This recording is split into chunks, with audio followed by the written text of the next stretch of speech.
আমি পদ্মজা, পর্ব ৯। লেখক ইলমা বেহরোজ। আবুল জাহেদকে আহত অবস্থায় দেখে সবাই চমকে গেল। তার কপাল বেয়ে রক্ত ঝরছে। ফার্স্ট এইড বক্স আনতে একজন দৌড়ে যায় বাড়ির ভেতর। লিখন কিছু সময়ের জন্য থমকালো। আবুল জাহেদের ক্ষতটা ব্যান্ডেজ করার পর তাকে একটা চেয়ারে বসতে দেওয়া হয়। হেমলতা এক হাতে লাঠিতে ভর দিয়ে স্বাভাবিক ভঙ্গিতে দাঁড়িয়ে আছেন। লিখন কিছুটা অবাক হয়ে প্রশ্ন করল, কি হয়েছিল? আপনি ওনাকে আঘাত করেছেন কেন? হেমলতা স্বাভাবিক কণ্ঠে জবাব দিলেন, এই অসভ্য লোক আজ 4 দিন ধরে মাঝরাতে এখানে ঘুরঘুর করে। তার উদ্দেশ্য খারাপ। লিখন চোখের কোণ দিয়ে পদ্মজাকে দেখে আবুল জাহেদকে প্রশ্ন করল, উনি যা বলেছেন সত্যি? আবুল জাহেদ গম গম করে উঠল, এখানে আমি আজই প্রথম এসেছি। ঘুম আসছিল না, তাই হাঁটতে হাঁটতে চলে এসেছি। বলা নেই কওয়া নেই, হুট করেই তিনি আক্রমণ করে বসলেন। কি ব্যথা! কপালে হাত রাখলেন সে। হেমলতা কথার প্রতিবাদে রাগান্বিত সুরে বললেন, ভুলেও মিথ্যা বলবেন না। আবুল জাহেদ কিছুতেই তার উদ্দেশ্য স্বীকার করল না। তর্কে তর্কে ভোরের আলো ফুটল।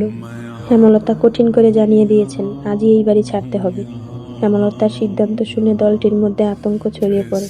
তীরে এসে নৌকা ডুববে নাকি? সিনেমার শেষ অংশটুকু এখনো বাকি।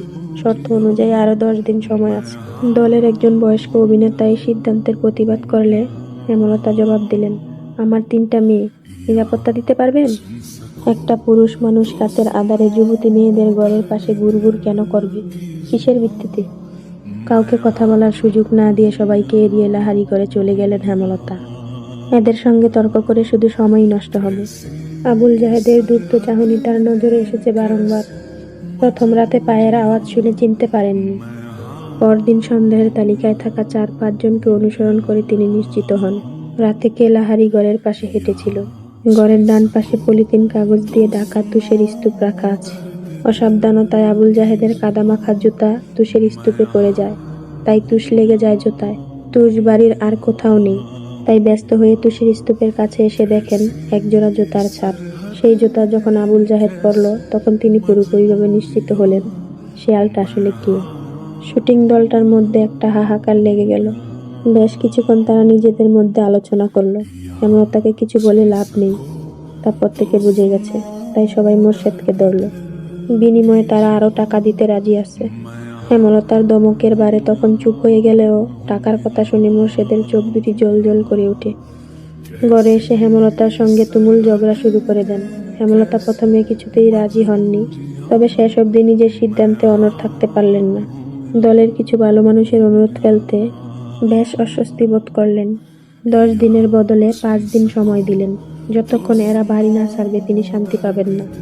তবে একটা স্বস্তির নিঃশ্বাসও ফেললেন।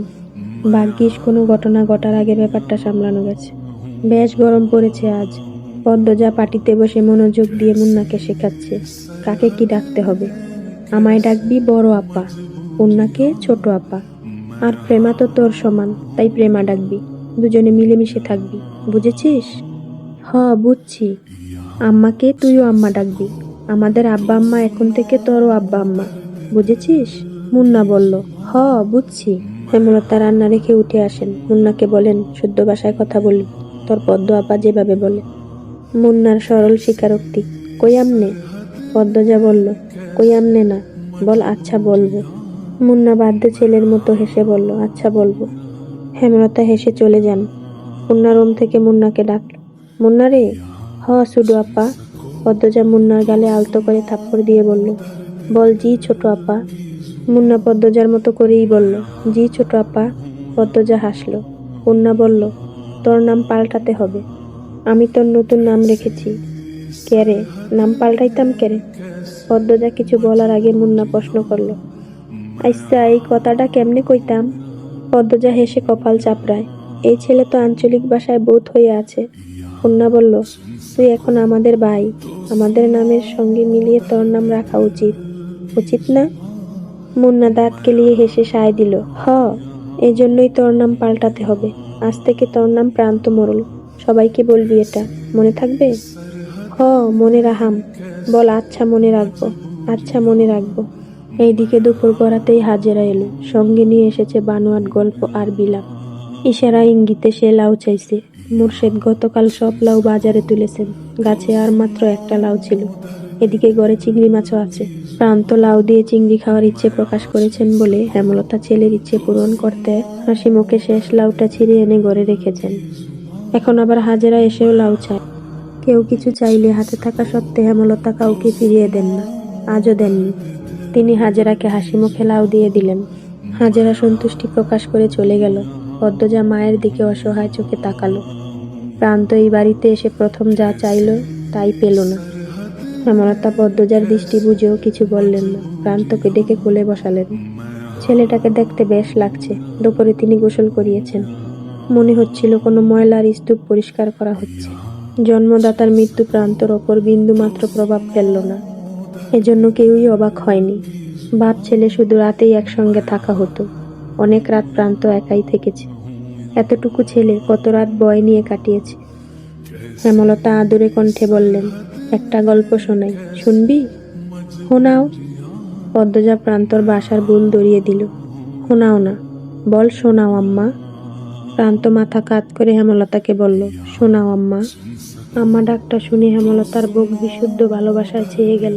তিনি কণ্ঠে ভালোবাসা ঢেলে বললেন, আমাদের একদিন মরতে হবে, জানিস তো? হ। জান্নাত জাহান্নামের কথা কখনো কেউ বলেছে? প্রান্ত মাথা দুই পাশে নাড়ালো। কেউ শোনায়নি। হেমলতা এমনটাই সন্দেহ করেছিলেন। প্রান্ত এ সম্পর্কে কিছুই জানে না। তিনি ধৈর্য নিয়ে সুন্দর করে জান্নাত জাহান্নামের বর্ণনা দিলেন। জান্নাতের বর্ণনা শুনে প্রান্তর চোখ দুটি জ্বলজ্বল করে উঠল। প্রান্ত হাজারটা প্রশ্ন করল। হেমলতাকে জানালো সে জান্নাতে যেতে চায়, জাহান্নামে যেতে চায় না। হেমলতা বলেন, আচ্ছা এখন গল্পটা বলি, মন দিয়ে শুনবি। প্রান্ত মাথা কাত করে হ্যাঁ সূচক সম্মতি দিল। হেমলতা বলতে শুরু করলেন, একজন মহিলা একা থাকতো বাড়িতে। না, দুটি ছেলে মেয়ে থাকতো তার সঙ্গে, খুব ছোট ছোট, খুব অভাব তাদের। ছোট্ট একটা জায়গায় মাটির ঘর, ঘরের সামনে শখ করে একটা লাউয়ের চারা লাগায়। লাউ গাছ বড় হয়, পাতা হয় অনেক। এই লাউ পাতা দিয়ে দিন চলে তাদের। কখনো সিদ্ধ করে খায়, নুন মরিচ পেলে শাক রেঁধে খায়। তো একদিন একজন ভিক্ষুক এলো। ভিক্ষুকটি খায় না 2 দিন ধরে। লাউ গাছে পাতা দেখে তার ভীষণ খেতে ইচ্ছে করছে। লাউ গাছের মালিককে ভিক্ষুক বলে লাউ পাতা দিতে রেঁধে খাবে। খুব অনুনয় করে বলে, মহিলাটির মায়া হয়। ভিক্ষুক মহিলাকে কথা শোনাতে শোনাতে কয়টা লাউ পাতা ছিঁড়ে দেয়। তার কয়েকদিন পর লাউ গাছের মালিক মারা গেল। গ্রামবাসী সহ মসজিদের ইমাম মিলে দাফন করে তাকে। বুঝতে পেরেছিস প্রান্ত? হ। প্রান্ত মনোযোগ দিয়ে শুনছে, মনোযোগী শ্রোতা সে। হেমলতা বাকিটা শুরু করলেন। গ্রামের ইমাম একদিন স্বপ্নে দেখেন যে মহিলাটিকে তিনি দাফন করেছেন তার চারপাশে আগুন দাউ দাউ করে জ্বলছে, কিন্তু তার গায়ে আঁচ অব্দি লাগছে না।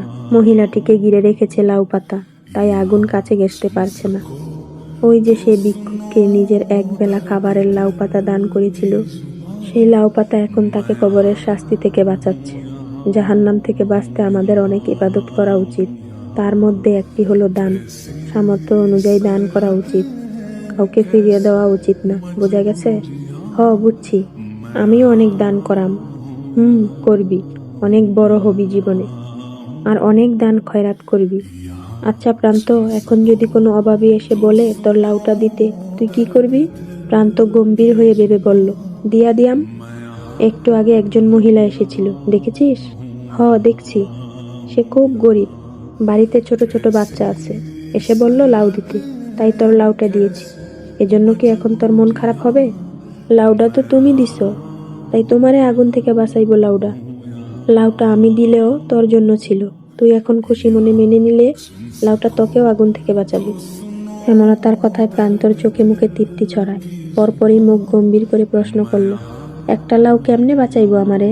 প্রান্তর নিষ্পাপ কণ্ঠে প্রশ্নটা শুনে হেমলতা পদ্মজা কন্যা হেসে উঠল।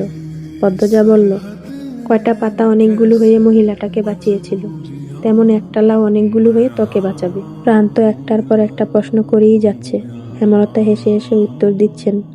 পদ্মজার হুট করেই প্রান্তর থেকে চোখ সরিয়ে হেমলতার ওপর পড়ে। মা হাসলে সন্তানের বুকে যে আনন্দের ঢেউ উঠে তা কি মায়েরা জানেন? পদ্মজার আদর্শ তার মা, সে তার মায়ের মতো হতে চায়, হুবহু মায়ের মতো। 5 দিন শেষ। শুটিং দলের মধ্যে খুব ব্যস্ততা, সবকিছু গোছানো হচ্ছে। তাড়াহুড়ো করে 5 দিনে শেষ করা হয়েছে শুট। লিখন উঠানে চেয়ার নিয়ে বসে আছে। চিত্রা এসে তার পাশে বসলো। কাশির মতো শব্দ করলো লিখনের মনোযোগ পেতে। তাকালো লিখন। চিত্রা লিখনকে প্রশ্ন করলো, সব গুছানো শেষ? শেষ। তুমি তো কিছুই গুছাওনি। বিকেলে রওনা দেব। আমার কি আছে গুছানোর? দুপুরেই শেষ করে ফেলবো। মন খারাপ? কিছু বলল না লিখন। তাকালো লাহারি ঘরের দিকে, দৃষ্টিতে শূন্যতা, কিছু ফেলে যাওয়ার বেদনা। বুকের বাঁ পাশে চিনচিন করা ব্যথাটা আর সহ্য হচ্ছে না।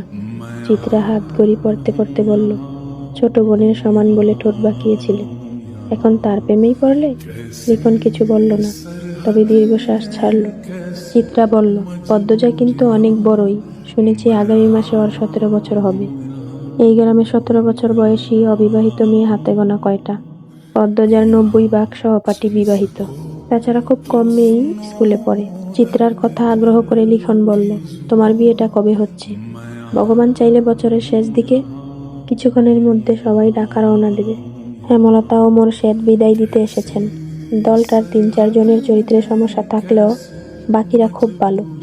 তারা হেমলতার সঙ্গে মিশে গিয়েছিল, নিজের বাড়ি মনে করে থেকেছে, বাড়ির দেখাশোনা করেছে। লিখন হেমলতার আড়ালে একটি সাহসিকতার কাজ করে ফেলল। ব্যস্ত পায়ে চলে গেল লাহারি ঘরের দিকে। বারান্দায় বসেছিল পদ্মজা। লিখনকে দেখে ভয়ে কেঁপে উঠল তার বুক। পদ্মজাকে কিছু বলতে দিল না লিখন। সে দ্রুত বারান্দায় উঠে পদ্মজার হাতে একটা চিঠি গুজে দিয়ে জায়গা ত্যাগ করল। প্রবলভাবে কাঁপছে পদ্মজা। এদিকে পূর্ণাও চৌকি থেকে ব্যাপারটা খেয়াল করে। খরার মতো ধীরে ধীরে পায়ে হেঁটে এলো সে। ততক্ষণে পদ্মজার সারা শরীর বেয়ে ঘাম ছুটছে। হিতাহিত জ্ঞান শূন্য হয়ে গেছে। হাত থেকে পড়ে গেল চিঠি। সেই চিঠি দ্রুত কুড়িয়ে নিল পূর্ণা। পদ্মজার মনে হচ্ছে এখনই সে মাথা ঘুরে পড়ে যাবে। হেমলতা এসে দেখেন পদ্মজা হাঁটুতে থুতনি ঠেকিয়ে বসে আছে। কেমন দেখাচ্ছে যেন। তিনি প্রশ্ন করলেন, পদ্ম, শরীর খারাপ? মায়ের কণ্ঠ শুনে পদ্মজা ভয় পেল। বাতাসে অস্বস্তি, নিঃশ্বাসে অস্বস্তি, চোখ দুটি স্থির রাখা যাচ্ছে না, নিঃশ্বাস এলোমেলো। পূর্ণা পরিস্থিতি সামলাতে বলল, আম্মা, আপার মাথা ব্যথা। হুট করে এমন মাথা ব্যথা উঠল কেন?